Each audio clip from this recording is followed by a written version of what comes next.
Kabayo, nadulas at bumagsak habang may sakay na turista ang kalesa sa Vigan City. Silipin sa report.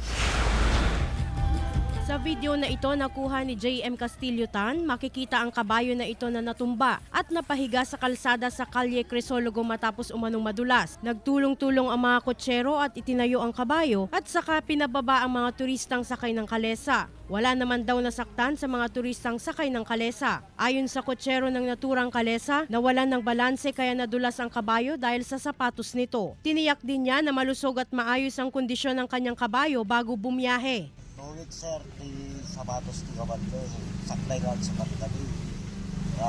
Tinay sa sapatos sir, 120. Ayon sa Vigan City Cultural Affairs and Tourism Office, isolated case at bihira raw mangyari ang ganitong pangyayari. Wala raw dapat ipag-alala ang mga turistang namamasyal sa lungsod dahil tiniyak nilang ligtas sumakay sa mga kalesa. Regular daw nilang tinutugunan ang pangangailangan ng mga kotsero at pati na rin ang mga alagang kabayo. Every month po natin binibigyan ng mga monthly or vitamin supplement po yung mga kalesa natin. Glam Kalikdan Dizon, One North Central Luzon.